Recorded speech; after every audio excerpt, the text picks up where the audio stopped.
Eh, Selamat siang, saya Christopher SM, eh, NPM 230151004.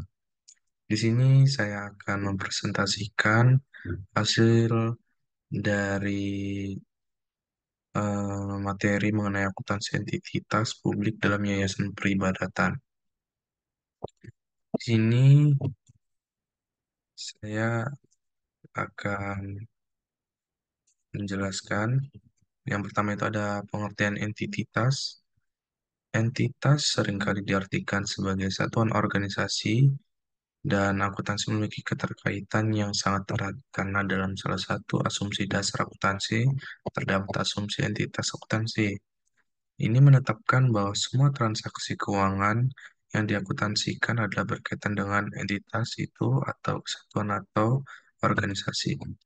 Nah, tujuannya ini yang spesifik ini ingin dicapai. Karena organisasi peribadatan termasuk dalam organisasi laba, maka tujuannya bukanlah untuk mencari laba sebagaimana organisasi privat atau swasta. Selanjutnya ada fungsi dan peran organisasi peribadatan. Tujuan utama tempat ibadah sebagai sebuah organisasi adalah untuk melayani keperluan umat dalam rangka melaksanakan ibadah ritual rutin maupun sifatnya insidental. Selain itu, juga ada tujuan-tujuan lain, seperti tujuan sosial kemasyarakatan.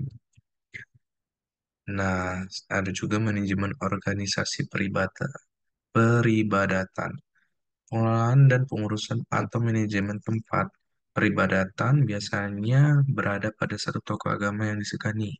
Biasanya struktur organisasi pada organisasi peribadatan termasuk masjid tidak terlalu formal dan sederhana. Nah, ada manajemen keuangan organisasi peribadatan. Ini didefinisikan sebagai organisasi yang kekayaannya ada pada suatu organisasi untuk mencapai tujuan yang ingin dicapai organisasi tersebut.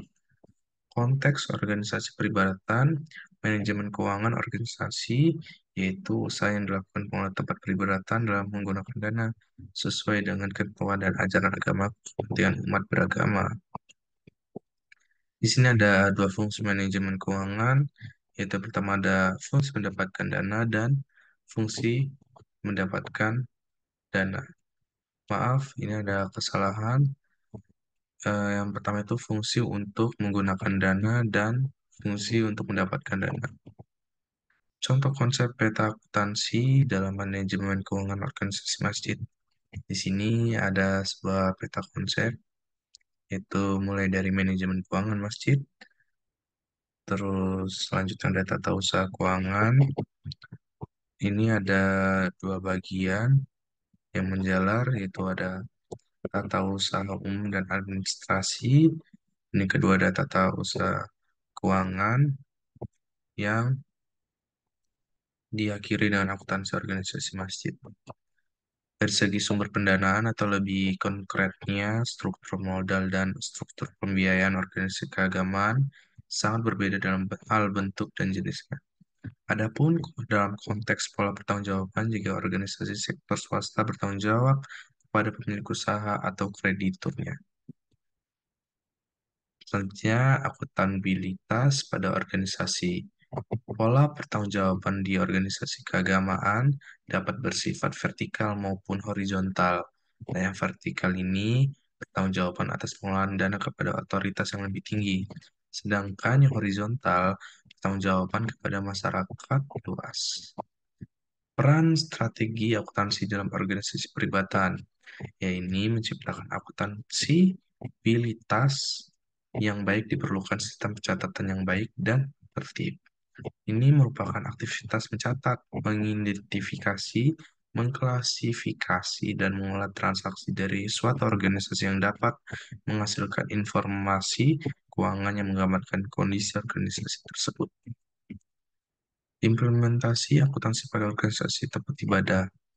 Nah, di sini ada praktik pembukuan atau akuntansi yang masih menggunakan sistem tata buku tunggal atau single entry dan berbasis kas.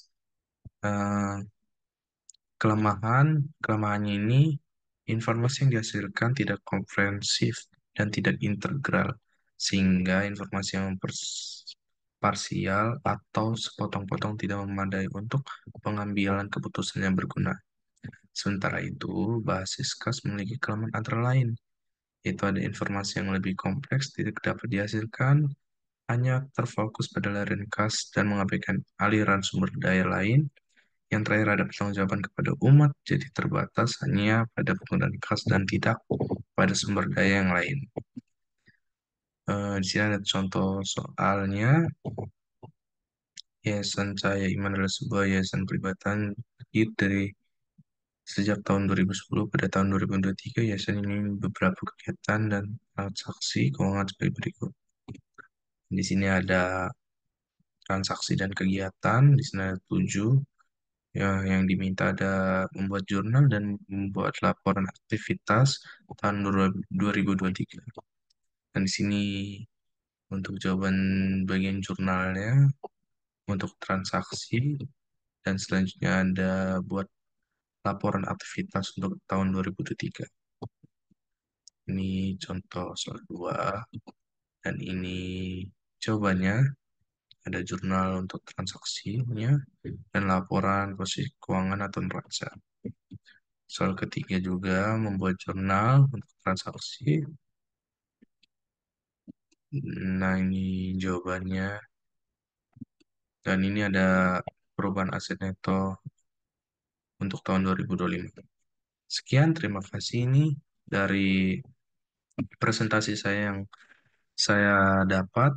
Eh, Mohon maaf bila ada kekurangan dan salah kata dalam presentasi saya. Saya akhiri. Terima kasih.